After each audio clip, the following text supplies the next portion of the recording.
నమస్కారం ఘంటారావానికి స్వాగతం. ముందుగా ప్రధానాంశాలు. విపక్షాన్ని అణచివేయడమే లక్ష్యంగా రాజకీయాలున్నాయన్న రాహుల్. పాలిటిక్స్లోకి కొత్త తరం వస్తేనే దేశాభివృద్ధి సాధ్యమని వెల్లడి. గత 10 ఏళ్ల పాలనలో ప్రజా ఆకాంక్షలు నెరవేరలేదన్న సీఎం రేవంత్. ప్రజలే కేంద్ర బిందువుగా కొత్త పథకాలు తెచ్చామని స్పష్టీకరణ. ఎన్డీఎస్ఏ నివేదికపై బీఆర్ఎస్ మాట్లాడుతున్న తీరు సరిగా లేదన్న ఉత్తమ్. భవిష్యత్తు తరాలను తాకట్టు పెట్టి నాసిరకంగా నిర్మించారని వ్యాఖ్య. రేపటి బీఆర్ఎస్ రజతోత్సవ సభకు సర్వం సిద్ధం. రాబోయే ఎన్నికల్లో అధికారం తమదేనని హరీష్ రావు ధీమా.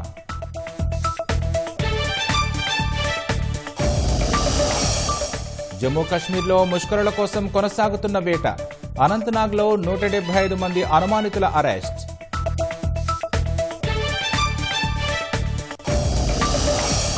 భారత్ పాకిస్తాన్ మధ్య మరింత పెరిగిన ద్వైపాక్షిక ఉద్రిక్తతలు.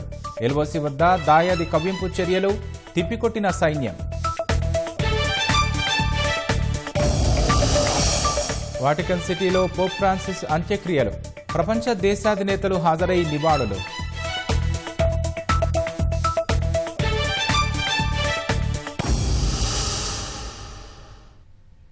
ప్రపంచవ్యాప్తంగా గత 10 ఏళ్లలో ప్రజాస్వామ్య రాజకీయాలు మారిపోయాయని లోక్సభలో ప్రతిపక్ష నేత రాహుల్ గాంధీ అన్నారు. హైదరాబాద్ హెచ్ఐసిసి వేదికగా జరిగిన భారత సమ్మిట్లో ముఖ్య అతిథిగా పాల్గొన్నారు. 10 ఏళ్ల క్రితం వర్తించిన నియమాలు ఇప్పుడు చెల్లడం లేదని వ్యాఖ్యానించారు. ప్రతిపక్షాలను అణచివేయడం, మీడియాను బలహీనపరచడమే లక్ష్యంగా ఆవేశపూరిత రాజకీయాలు కొనసాగుతున్నాయని రాహుల్ గాంధీ ఆందోళన వ్యక్తం చేశారు. రాష్ట్రంలో ప్రభుత్వం చేపడుతున్న కార్యక్రమాలను CM Revanth Reddy, deputy CM Bhatti Vikramarka భారత సమ్మిట్లో వివరించారు. హైదరాబాద్ హెచ్ఐసిసి వేదికగా జరిగిన భారత సమ్మిట్ 2025లో కాంగ్రెస్ అగ్రనేత, లోక్సభలో ప్రతిపక్ష నాయకుడు రాహుల్ గాంధీ పాల్గొన్నారు. ప్రస్తుత రాజకీయ ధోరణులపై ఆసక్తికరమైన వ్యాఖ్యలు చేశారు. 10 ఏళ్ల క్రితం ఉన్న పద్ధతులు ఇప్పుడు పనిచేయడం లేదని, దూకుడు రాజకీయ వాతావరణంలో ప్రతిపక్షాలు, మీడియా అణచివేతకు గురవుతున్నాయన్నారు. Democratic politics has fundamentally changed across the globe. The rules that applied, I would say, a decade ago simply don't apply anymore. Sometimes when I speak to younger members of our party, I tell them that what was effective 10 years ago, the tools that worked 10 years ago simply do not work anymore. And so in a sense, the old politician is dead and a new politician, a new type of politician has to be constructed. This new politics, aggressive politics, a politics where the opposition is not talked to, but the idea is to crush the opposition. And we found that all our avenues were compromised. The media, the general atmosphere did not allow us to operate the way we would like. And so we reached back into our history and we decided to walk from Kanyakumari, which is one of the southernmost parts of our country, all the way to Kashmir, where I was yesterday. Bharat Jodo యాత్రలో తనకు ఎదురైన అనుభవాలను భారత సమ్మిట్లో రాహుల్ గాంధీ పంచుకున్నారు. రాజకీయ నాయకులు ప్రజల బాధను వినడంలో విఫలమవుతున్నారని చెప్పారు. భారత్ జోడో యాత్రకు ముందు తాను ఎందుకోసం పనిచేస్తున్నానో జనానికి చెప్పలేకపోయానన్నారు. యాత్ర చేపట్టిన తర్వాత మిమ్మల్ని ప్రేమిస్తున్నాను కాబట్టే మీకోసం పనిచేస్తున్నానని ప్రజలకు చెప్పడం నేర్చుకున్నానని రాహుల్ గాంధీ వివరించారు. And this woman came running towards me and she held my hand. And the moment she held my hand, I felt fear in her hand. I didn't say anything. And I asked her, what's happened? And then she started. And she said to me, I've come here to walk, but I have to go back. I have to go back quickly. I said, why? She said, because my husband is beating me. My husband is thrashing me. And I have come here to this yatra. And then I said to her, I said, what do you want me to do? And she looked at me, she says, I don't want you to do anything. I just want you to know that this is happening to me. And the moment she said that, her hand completely relaxed. And I realized that it was as important for her to be heard. And in 1 second, she transmitted to me what millions and millions of women go through in their homes. So our opposition really does not know how to listen because they already have all the answers. They know exactly what is supposed to be done. And if there is one thing that we have failed at with all the social media and all the modern communication methods, it is that we have, as politicians, failed to deeply listen to what our people are trying to tell us. On the Yatra, we got a slogan. The slogan in Hindi is Nafrat ke bazaar mein mohabbat ki dukaan. Now, this slogan became very, very powerful in India. రాష్ట్ర ఏర్పాటు తర్వాత 10 ఏళ్ల పాటు సాగిన పాలనలో ప్రజల ఆకాంక్షలు నెరవేరలేదని ముఖ్యమంత్రి రేవంత్ రెడ్డి విమర్శించారు. కాంగ్రెస్ సర్కార్పై ప్రజలు ఎన్నో ఆశలు పెట్టుకున్నారని, వారి ఆకాంక్షలు నెరవేర్చేందుకు పనిచేస్తున్నామని తెలిపారు. రుణమాఫీ, పంటలకు బోనస్ సహా మహిళలకు ఆర్టీసీ ఉచిత ప్రయాణం కల్పించామన్నారు. ఫ్యూచర్ సిటీ నిర్మాణం, మూసీ పునరుజ్జీవానికి సంకల్పించినట్లు రేవంత్ రెడ్డి చెప్పారు. When Congress government got elected, expectations were high. Our government has simple mantra: fulfill dreams of every section of society, especially students and youth, farmers, women and oppressed castes. We have launched some of the biggest welfare schemes in the history of India. Our approach is simple: increase government revenue to share with the poor people. Our work has started. We have to do a lot more. I invite all of you to please join this mission to change lives of people of positively. You must use your experience, knowledge, skills to share the Telangana rising story and give us inputs to do better work. Congress సర్కార్ చేసింది చెప్పుకోవడానికే కాకుండా ఎన్నో విషయాలు నేర్చుకోవడానికి Bharat summit ఉపయోగపడిందని deputy CM Bhatti Vikramarka అన్నారు. Our government, right from the first day, has put into action multiple programs which are people-centric and address the most pressing felt needs of the people. The presence of all of you here has given us the right platform not only to showcase what we have done, but also learn and imbibe the most practices of non-violence, freedom, peace and global justice on the lines of Nyay, which is our leader, Sri Rahul Ji's vision. భారత summit వేదికగా హైదరాబాద్ రిజల్యూషన్ను రాహుల్ గాంధీ ఆవిష్కరించారు.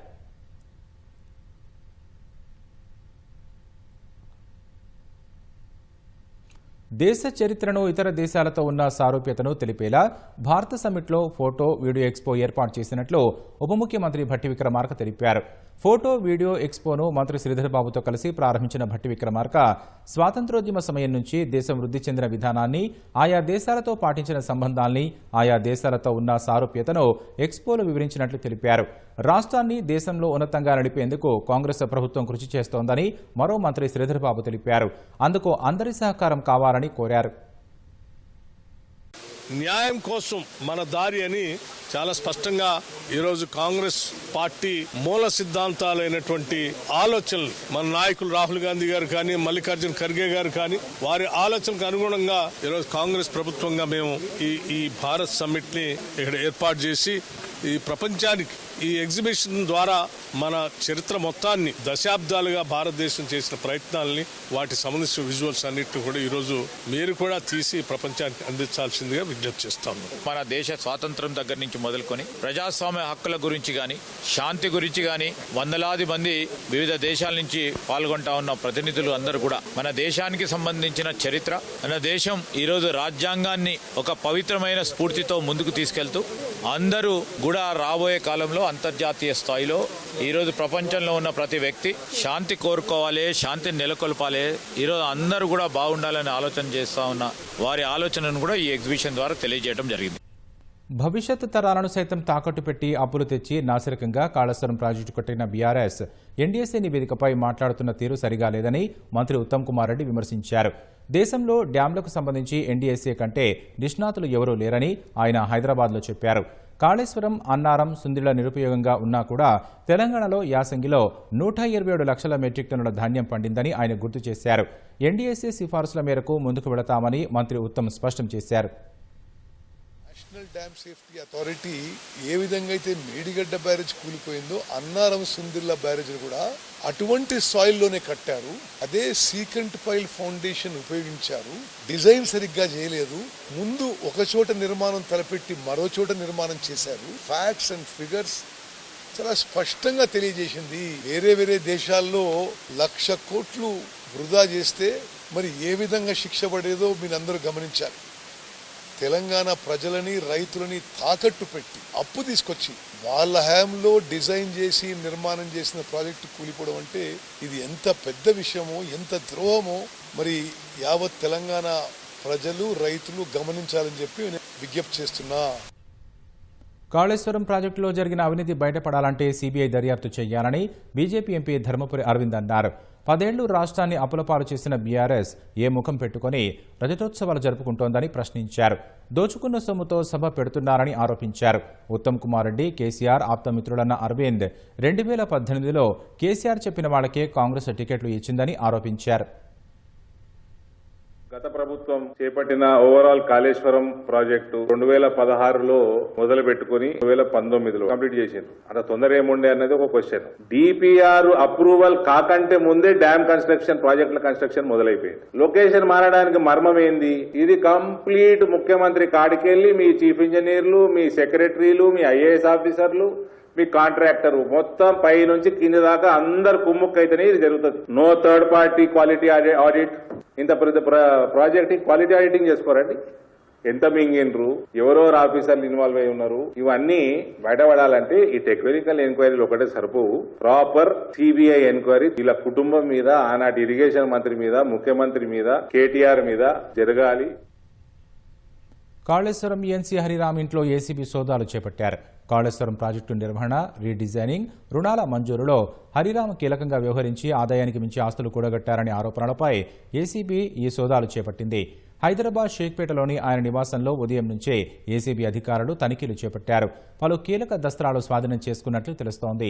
సిద్దిపేట జిల్లా మర్కుక్ మండలంలో హరిరామ్ అక్రమంగా భూములు కొనుగోలు చేశారన్న ఆరోపణలు రావడంతో అక్కడ కూడా తనిఖీలు చేపట్టారు. ముర్కుక్ ఎంఆర్ఓ ఆఫీసులో భూ రికార్డులన్నీ పరిశీలించారు. ప్రస్తుతం కాళేశ్వరం కార్పొరేషన్ ఎండీగా ఉన్న హరిరామ్ గజ్వేల్ ప్రాంత ఈఎన్సీగాను పనిచేస్తున్నారు. హరిరామ్ భార్య అనిత సైతం నీటిపారుదల శాఖలో డిప్యూటీ ఈఎన్సీగా విధులు నిర్వహిస్తున్నారు. ప్రస్తుతం ఆమె వాలంటరీ డైరెక్టర్ జనరల్ బాధ్యతల్లో ఉన్నారు.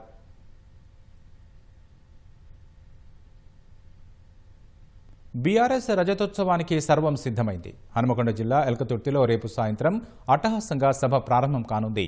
భారీ బహిరంగ సభకు రాష్ట్రం నలుమూలల నుంచి ప్రజలు, పార్టీ కార్యకర్తలు, నాయకులు భారీగా తరలివస్తారనే అంచనా మేరకు నిర్వాహకులు ఏర్పాట్లు పూర్తి చేశారు. ఈ సందర్భంగా పార్టీ నేతలు రాష్ట్ర వ్యాప్తంగా సన్నాహక సమావేశాలు, భారీ ర్యాలీలు నిర్వహించారు. బీఆర్ఎస్ పార్టీ 24 ఏళ్లు పూర్తి చేసుకుని 25వ వసంతంలోకి అడుగుడుతున్న సందర్భంగా హనుమకొండ జిల్లా ఎల్కతుర్తిలో నిర్వహించబోతున్న రజతోత్సవ సభకు సర్వం సిద్ధమైంది. ఆదివారం సాయంత్రం జరగబోయే భారీ బహిరంగ సభకు రాష్ట్ర నలుమూలల నుంచి ప్రజలు, పార్టీ కార్యకర్తలు, నాయకులు భారీగా తరలివస్తారనే అంచనాతో నిర్వాహకులు అన్ని ఏర్పాట్లు పూర్తి చేశారు. ఈ సందర్భంగా హనుమకొండ జిల్లా ఎల్కతుర్తిలో సభ ప్రాంగణాన్ని మాజీ మంత్రి హరీష్ రావు పరిశీలించారు. రాబోయే ఎన్నికల్లో బీఆర్ఎస్ పార్టీ అధికారంలోకి వస్తుందని ధీమా వ్యక్తం చేశారు. కేసీఆర్ సభ కోసం కాంగ్రెస్ నాయకులు సైతం ఎదురుచూస్తున్నారని పేర్కొన్నారు. మా పార్టీ తరఫున తరలించే జనం కాకుండా స్వచ్ఛందంగా వచ్చే జనమే చాలా ఎక్కువగా కనబడతా ఉన్నారు. ఎక్కడికక్కడ గ్రామాల నుంచి ప్రజలు ఎవరికి వాళ్ళుగా ఈ సభకు పోవాలి, కేసీఆర్ గారు ఏం మాట్లాడతారో వినాలనేటువంటి ఒక ఉత్సాహం రాష్ట్ర ప్రజల్లో ఉంది. నిజానికి ప్రజలకే కాదు, కాంగ్రెస్ వాళ్ళకి ఎక్కువ ఉన్నట్టుంది. మీరు ఏం తంటాలు పడ్డా ఖచ్చితంగా మళ్ళీ వచ్చేది ఈ రాష్ట్రంలో బీఆర్ఎస్ ప్రభుత్వం. 600 అయినా ఈ రాష్ట్రంలో మళ్ళీ బీఆర్ఎస్ ప్రభుత్వం అధికారంలోకి వస్తుంది. ప్రజల ఆకాంక్షలు నిజం చేస్తుంది. కాంగ్రెస్ ది మాటల ప్రభుత్వం తప్ప అది చేతల్లో అమలు చేయలేకపోయింది. కొత్త పథకాలు దేవుడరికి గాని ఉన్న పథకాల్ని కూడా ఇలా చేతులు ఎత్తినటువంటి పరిస్థితి ఉన్నది. మళ్ళీ కేసీఆర్ రావాలనేటువంటి ఆలోచనకు ప్రజలు వచ్చారు. రజతోత్సవ సభ కోసం రాష్ట్ర వ్యాప్తంగా బీఆర్ఎస్ నేతలు సన్నాహక సమావేశాలు, భారీ వాహన ర్యాలీలు నిర్వహించాయి. వరంగల్ జిల్లా హసన్పర్తి మండలం పగడపల్లిలో ఎడ్లబండ్ల ర్యాలీలో పాల్గొన్న మాజీ మంత్రి ఎర్రబెల్లి దయాకర్ రావు బతుకమ్మ ఆడుతూ శ్రేణుల్లో ఉత్సాహం నింపారు.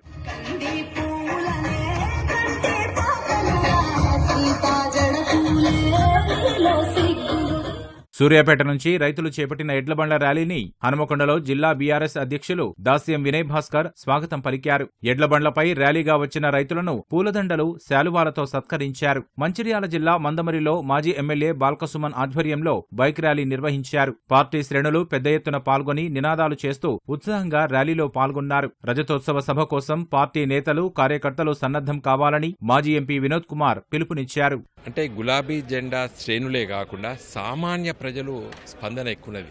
కారణం ఏంటంటే 16 మాసాల్లో పట్టే అధికారంలోకి వచ్చినటువంటి ఒక రాజకీయ పార్టీ ఇంత అనతి కాలంలో పట్టే అబాస్ పాల్గొవడం అనేది భారత ప్రజాస్వామ్య చరిత్రలో మాత్రం నాకు మొదటిసారి నేను వింటున్నాను. ఇంత తక్కువ కాలంలో పట్టే ఈ ప్రభుత్వం పట్ల ద్వేషాన్ని పెంచుకున్నారు. అది కూడా మాకు చాలా గొప్పగా ఉపయోగపడుతున్నది. ఈ సభ తరలి వస్తున్నారు ప్రజలు. మల్కాజ్గిరి ఎమ్మెల్యే మరి రాజశేఖర్ రెడ్డి బీఆర్ఎస్ రజతోత్సవ సభ గోడపత్రికను ఆవిష్కరించారు. సభ అనంతరం కాంగ్రెస్ వైఫల్యాలను ప్రజల్లో ఎండగడతామని స్పష్టం చేశారు. కేసీఆర్ కు రాష్ట్ర ప్రజలకు మధ్య ఉన్న బంధాన్ని ఎవ్వరూ విడదీయలేరన్న మాజీ మంత్రి సబితా ఇంద్రారెడ్డి సరూర్ నగర్ లో ఏర్పాటు చేసిన కార్యక్రమంలో పాల్గొని జెండా ఆవిష్కరించారు. అనంతరం బైక్ ర్యాలీని ప్రారంభించారు.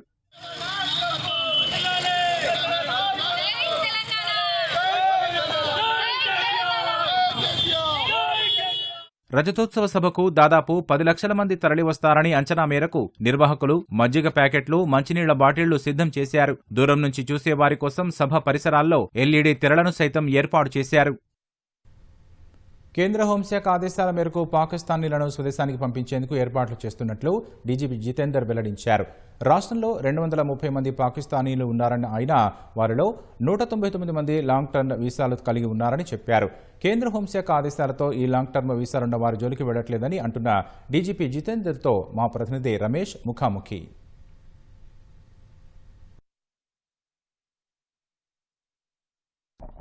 దేశంలో ఉన్న పాకిస్తాన్లు వెంటనే దేశాన్ని విడిచిపోయాలని చెప్పి కూడా కేంద్ర హోంశాఖ ఆదేశాలు జారీ చేయడం జరిగింది. ఆదేశాలకు సంబంధించి ఎలా ఉన్నాయి, తర్వాత వాళ్ళు ఎప్పటిలోగా దేశాన్ని విడిచిపెట్టాలి, మనతో మాట్లాడడానికి తెలంగాణ డీజీపీ జితేందర్ గారు ఉన్నారు. వారిని మరిన్నో తెలుస్తున్నా.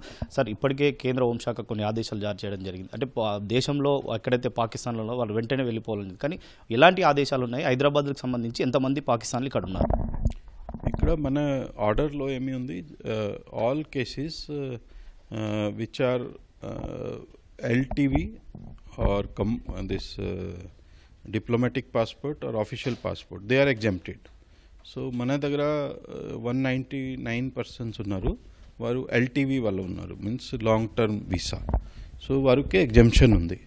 తర్వాత అదర్ మెంబర్స్ ఓన్లీ 32 ఉన్నారు.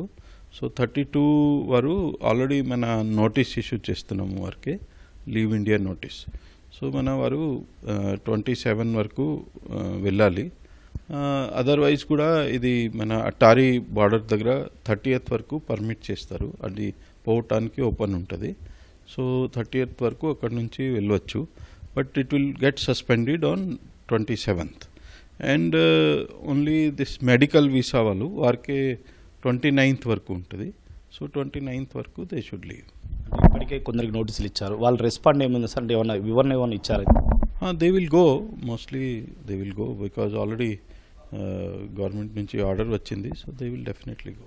అంటే ఎలాంటి చర్యలు తీసుకునే అవకాశం, ఎందుకంటే దేశం విడిచిపెట్టకపోతే వాళ్ళపైన ఎలాంటి చర్యలు తీసుకునే అవకాశాలు? ఎవరైనా వైలేట్ చేస్తే లీగల్ యాక్షన్ తీసుకుంటాము. Already provisions of law are there. So foreigners act ఉంది, ఇమిగ్రేషన్ యాక్ట్ ఉంది. సో దాని మీద whatever legal provisions are there, that మీద యాక్షన్ తీసుకుంటాం. అంటే ఉన్న వాళ్ళు పాకిస్తాన్కి సంబంధించి ఎక్కడ, అంటే తెలంగాణ రాష్ట్ర వ్యాప్తంగా ఏ ప్రాంతంలో ఉన్నారు సార్? మోస్ట్లీ ట్రై కమిషనరేట్లో ఉన్నారు, are 1 or 2 people are in Nizamabad or such places.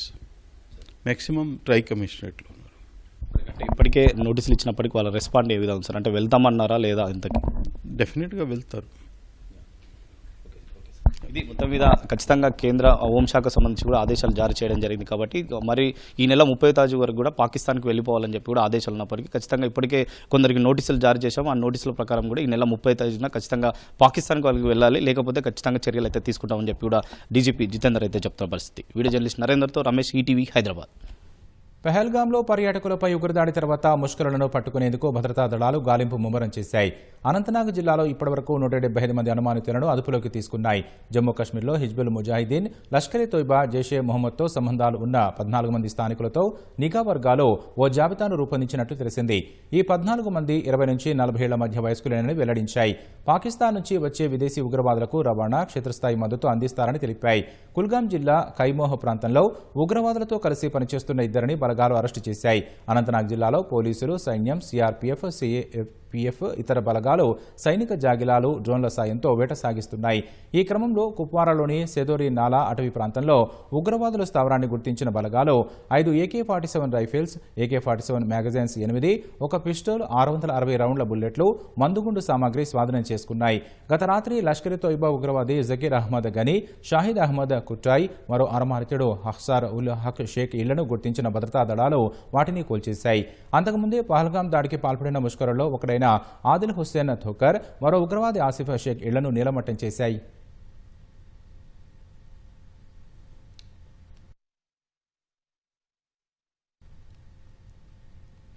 Catholic మత గురువు పోప్ ఫ్రాన్సిస్ అంత్యక్రియలు కొనసాగుతున్నాయి. వాటికన్ సిటీలో సెయింట్ పీటర్స్ బాలిసికా నుంచి సెయింట్ పీటర్స్ స్క్వేర్కు తీసుకువచ్చిన పోప్ పార్థివ దేహానికి ప్రపంచ దేశాల నేతలు నివాళి అర్పించారు. 2 లక్షలకు పైగా క్రైస్తవులు, అభిమానులు ఈ కార్యక్రమానికి హాజరయ్యారు. రాష్ట్రపతి ద్రౌపది ముర్ము, అమెరికా అధ్యక్షుడు డొనాల్డ్ ట్రంప్, ఫ్రాన్స్ అధ్యక్షుడు ఇమాన్యుయల్ మెక్రాన్, ఉక్రెయిన్ అధ్యక్షుడు జెలెన్స్కీ, ఐరోపా దేశాధినేతలు, prince William, Spanish royal family సహా 50 మందికి పైగా ప్రపంచ స్థాయి నేతలు పోప్ ఫ్రాన్సిస్కు తుది వీడ్కోలు కార్యక్రమంలో పాల్గొన్నారు. అయితే అంతర్జాతీయ అరెస్టు వారెంట్ జారీ అయిన రష్యా అధ్యక్షుడు వ్లాదిమిర్ పుతిన్, ఇజ్రాయెల్ ప్రధాని నెతన్యాహు ఈ కార్యక్రమానికి హాజరు కాలేదు. సోమవారం వాటికన్ సిటీలో కన్నుమూసిన 88 ఏళ్ల పోప్ ఫ్రాన్సిస్ను సాధారణ చెక్కతో తయారైన శవపేటికలో ఖననం చేయనున్నారు.